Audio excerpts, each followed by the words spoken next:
Daily. Taste the Daily. Jubilee Hills bypoll time దగ్గర పడుతున్న కొద్దీ పార్టీల ప్రచారం విమర్శల జోరు ఉధృతమవుతుంది. ఈ నేపథ్యంలోనే నియోజకవర్గంలో వెలిసిన పోస్టర్లు కలకలంగా మారాయి. కాంగ్రెస్ పథకాలను విమర్శిస్తూ ఈ పోస్టర్లు వెలిశాయి.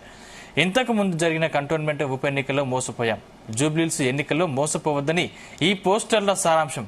స్వయంగా సీఎం నియోజకవర్గంలో ప్రచారం చేస్తున్న నేపథ్యంలో ఈ పోస్టర్లు దర్శనమివ్వడం సంచలనంగా మారింది.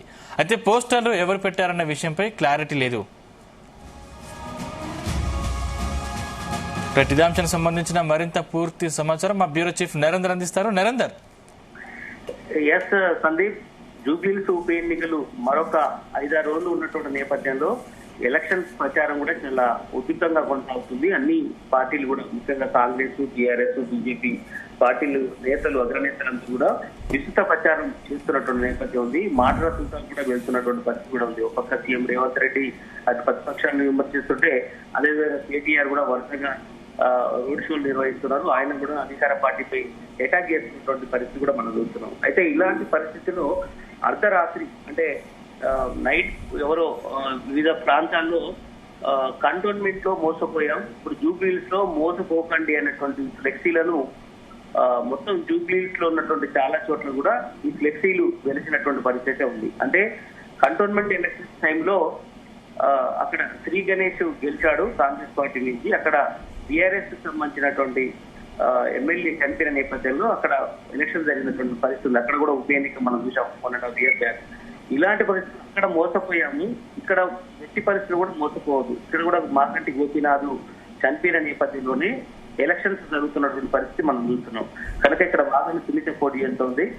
అక్కడ మన నవీన్ యాదవ్ కాంగ్రెస్ పార్టీ నుంచి పోటీ చేస్తున్నటువంటి పరిస్థితి ఉంది. అదేవిధంగా లంకాల దీపక్ రెడ్డి బీజేపీ నుంచి పోటీ చేస్తున్నారు. 3 ప్రధాన పార్టీలకు సంబంధించినటువంటి లీడర్లు ఉన్నారు. అదేవిధంగా ఇంకా ఇండిపెండెంట్ కూడా చాలా మంది ఉన్నారు. కానీ ప్రస్తుతం ఉన్నటువంటి నేపథ్యంలో ఎవరు కూడా మళ్ళీ అధికార పార్టీకి ఓటేసి మోసపోకండి, 6,000 ఇందిరమ్మ ఇండ్లు కట్టేస్తానని కంటోన్మెంట్ లో ప్రామిస్ చేశారు. ఆ ప్రామిస్ ఎక్కడ పోయింది? మాకు ఎక్కడ కూడా ఇందిరమ్మ ఇండ్లు కంటోన్మెంట్ లో కనిపించట్లేదు.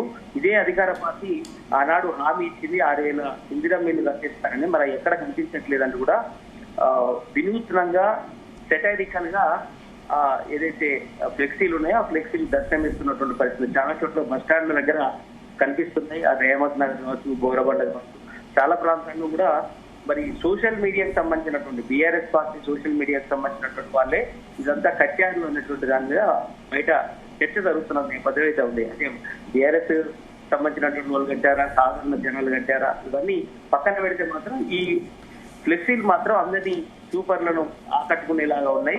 కంటోన్మెంట్ సంబంధించినటువంటి ఏదైతే మోసపోయారో ఇక్కడ కూడా ఎవరు మోసపోకండి, మరొకసారి అధికార పార్టీ కంటోన్మెంట్ గెలిచి కూడా ఏం చేయలేకపోయింది. జూబ్లీహిల్స్ లో కూడా ఒకవేళ వాళ్ళ అభ్యర్థి గెలిచినా కూడా ఇదే రకమైనటువంటి మోసం చేస్తారు అన్నటువంటి ఇండికేషన్ వచ్చేలాగా ఈ ప్రచారం వినూత్నమైనటువంటి ప్రచారం అయితే చేస్తున్నటువంటి నేపథ్యం అయితే ఉంది.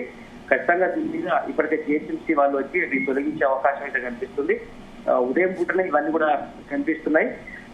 మరి కాసేపట్లో జిహెచ్ఎంసీ వాళ్ళు మరి తొలగిస్తారా లేదా మనం చూడాల్సిన అవసరం ఉంది.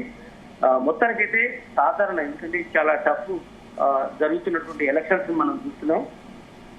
ఎందుకంటే ప్రతి ఓటు కూడా చాలా కీలకంగా అన్ని రాజకీయ పార్టీలు భావిస్తున్నాయి. ఎందుకంటే కాంగ్రెస్ కు సంబంధించిన అధికార పార్టీ ఇప్పటికే 100 ఓట్లకు ఒక లీడర్లను మొరాయించినటువంటి పరిస్థితి ఉంది. దాదాపు 2 లక్షలకు పైగా ఓట్లు పోలే అవకాశం ఉంటుంది. మైనార్టీ ఓట్లు చాలా కీలకంగా భావించాల్సి ఉంటుంది. ఈ మైనార్టీ ఓట్లు ఎటువైపు పడితే అటు గెలిచే అవకాశం ఉందన్నటువంటి నేపథ్యంలో ఈ మధ్య కాలంలో అజారుద్దీన్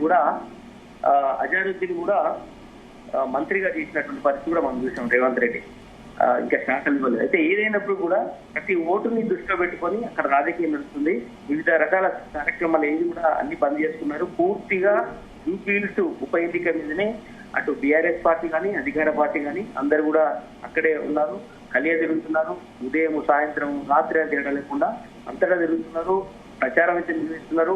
అధికార పార్టీకి సంబంధించినటువంటి నేతలు అయితే మరింతగా హామీ చూపిస్తున్నారు. ఇప్పుడు మరొకసారి ఇక్కడ గనక కంటోన్మెంట్ తరాల్లోనే మాకు ఒకసారి అవకాశం ఏంటి, ఇక్కడ ఉన్నటువంటి మాస్ కాలనీలు ఏదైతే ఉన్నాయో స్లమ్ కాలనీలు అన్నిటి కూడా మేము మొత్తం కూడా అద్దాలాగా మెచ్చేలాగా రోడ్లను తయారు చేస్తాం, అన్ని రకాలుగా ఇక్కడ డెవలప్ చేస్తామన్నటువంటి ప్రచారాన్ని అయితే మంత్రులందరూ చేస్తున్నటువంటి పరిస్థితి కూడా చూస్తున్నాం. సీఎం రేవంత్ రెడ్డి కూడా అన్ని ఏరియాలు కూడా తిరుగుతున్నారు. కేటీఆర్ కూడా మళ్ళీ మోసపోకండి, కంటోన్మెంట్ లోనే మనకి ఇస్తానన్నటువంటి ప్రామిస్ నెరవేర్చలేదు కనుక జూబ్లీహిల్స్ లో అలాంటి పరిస్థితి మీరు రిస్క్ తీసుకోవద్దని కూడా కేటీఆర్ అక్కడ ఉన్నటువంటి జనాలందరినీ అవేర్నెస్ చేసేటువంటి కార్యక్రమాలు చేస్తున్నారు. కిషన్ రెడ్డి కానీ, బండి సంజయ్ కావచ్చు, మీటర్ రాజేందర్ కావచ్చు, వీళ్ళందరూ కూడా బీజేపీ తరఫున అభ్యర్థి తరఫున వినూత్నంగా ప్రచారం నిర్వహిస్తున్నారు.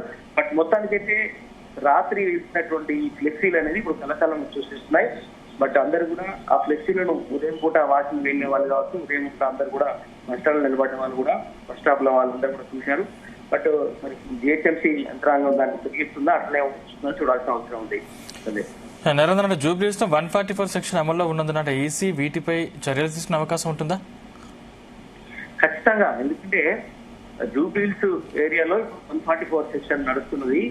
ఎక్కడ కూడా డబ్బు పంపిణీకి సంబంధించినటువంటి ఎక్కడ కూడా ట్రాన్సాక్షన్స్ అంటే డబ్బు దించుకోవడం, 50,000 పైగా అమౌంట్ డ్రా చేసి తీసుకెళ్లే ప్రయత్నం ఉన్నా, లేదంటే అక్కడ ఎవరైనా శాంతి భద్రతల విఘాతం కలిగించేలాగా గుమ్మిగూడి ఎవరు కనిపించినా కూడా ఉండదు. అంటే పర్మిషన్ లేకుండా ఇష్టానుసారంగా గొడవలు కావచ్చు, అట్లాంటి ఏం చేసినా కూడా ఖచ్చితంగా దాని మీద యాక్షన్ ఉంటుందని పోలీసు యంత్రాంగం కూడా చెప్పినటువంటి పరిస్థితి కూడా ఉంది. బట్ ఇలాంటి పరిస్థితుల్లో ఇప్పుడు ఇట్లాంటి సెక్షన్ విషయంలో కానీ మిగతా విషయాల్లో కానీ ఎక్కడ కూడా ఉపేక్షించబోవాలంటే నగర కమిషనర్ ఇప్పటికే చెప్పినటువంటి పరిస్థితి అయితే ఉంది. బట్ ఏదైనప్పుడు కూడా ఎలక్షన్స్ 11వ తేదీ జరగబోతున్నాయి. 14వ తేదీ నాడు రిజల్ట్ రాబోతోంది. ఉన్నటువంటి ఈ 5-6 రోజుల ఎలక్షన్స్ ని ప్రతి నిమిషాన్ని వృధా చేసుకోవద్దు అనేటువంటి ఆలోచన అన్ని రాజకీయ పార్టీలు అయితే చేస్తున్నాయి. అందరూ ప్రచారం నిర్వహిస్తున్నారు. ప్రతి ఓటర్ని కలిసే ప్రయత్నం చేస్తున్నారు. ఓటు హక్కు గొప్పతనాన్ని చెప్తున్నారు. అన్ని రకాలుగా ఓటు వేసి ఖచ్చితంగా కూడా గెలిపించుకోవాల్సిన అవసరం ఉందని కూడా 3 పార్టీల నేతలు అయితే ముఖ్యంగా చెప్తున్నారు. బట్ చూడాలి దీనికి అంతిమ తీర్పు ఏ రకంగా ఉంటుందనేది చూడాల్సిన అవసరం ఉంటుంది. Thank you Narender.